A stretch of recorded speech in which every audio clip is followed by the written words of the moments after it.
भीष्म पितामह जिस समय सेनापति बने, दुर्योधन के कौरव पक्ष के सेनापति, तो रोज 10,000 महारथी मारते थे। 10,000 महारथी भीष्म जी, महान धनुर्धर, लेकिन एक भी पांडव को खरोच नहीं आती थी। तो दुर्योधन जल जाता जब शाम के युद्ध का निर्णय सुने, बोले एक भी पांडव नहीं मारा गया, भीष्म जैसे सेनापति एक भी पांडव नहीं मारा गया। तो उनके शिविर में जाकर के रोज इस बात के लिए झगड़ा करता। तो भीष्म जी भाव में आए, तो 5 बाण निकाल के रख दिए और कहा, कल मैं यदि जीवित रहा तो 5 पांडवों का वध निश्चित समझो। और उनको पता था कि मैं जीवित ही क्यों रहूंगा, जिनके रक्षा में भगवान है, तो मैं समर्थ नहीं रह पाऊंगा कि पांडवों को मार दूं। पर ये रोज रोज कहता, तो उन्होंने, अब ये खबर फैल गई पूरे दोनों शिविरों में कि भीष्म ने प्रतिज्ञा की कल 5 पांडवों का वध होगा। इतने में द्रौपदी जी आ गई, बोले प्रभु सुना? बोले हाँ सुना कि 5 पांडवों के वध का उन्होंने 5 बाण निकाल लिए। द्रौपदी जी का, अच्छा अपने दासी के कपड़े लाओ। भगवान ने दासी के वस्त्र पहने। द्रौपदी का आगे आगे चलो भीष्म पितामह के शिविर की तरफ, पीछे दासी, आगे द्रौपदी। सब कोई समझ रहा है कि दुर्योधन अभी आशीर्वाद लेके गया है 5 पांडव, तो किसी ने रोका ही नहीं, सीधे भीष्म जी के सामने गए। वो संध्या के समय जप कर रहे थे, जाकर प्रणाम किया पितामह। तो उनको भी यही बात समझ में आई कि दुर्योधन की पत्नी आई है, दुर्योधन की पत्नी आई, क्योंकि दुर्योधन अभी गया कह करके।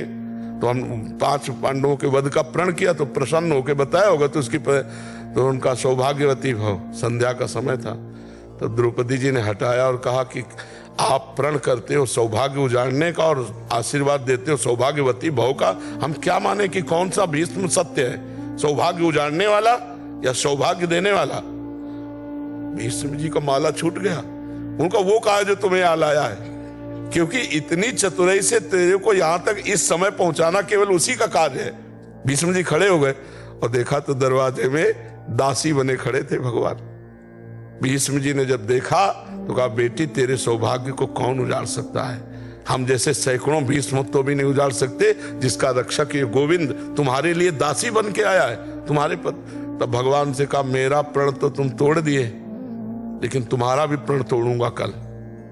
तुमने कहा युद्ध में मैं अस्त्र ग्रहण नहीं करूंगा, और कल मैं गंगा का पुत्र नहीं कहूंगा अगर तुमसे अस्त्र न ग्रहण करा। तो भगवान ने कहा, ये तो बात हो जाएगी, अपनो प्रण विसार भगत को पूरो प्रण निभाऊं।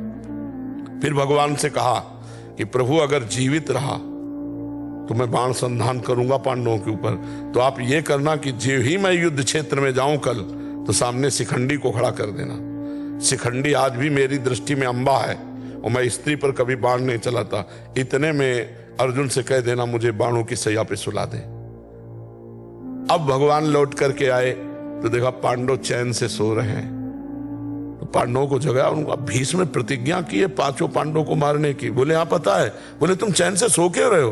बोले जिसके तुम रक्षक हो तो चैन से हम सोए, आप खुद व्यवस्था करो।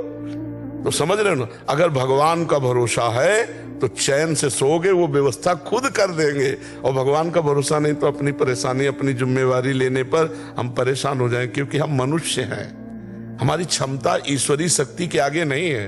अगर ईश्वर का, तो ईश्वरीय शक्ति के आगे किसी का ऐसा नहीं कि कार्य बिगड़ जाए, सदैव बनते ही पाया गया है। तो आप भगवान का भरोसा लीजिए, चिंता मत कीजिए, थोड़ा नाम जप कीजिए और भगवान के आश्रित रह के होगा वही प्यारे जो राम जी को भाएगा।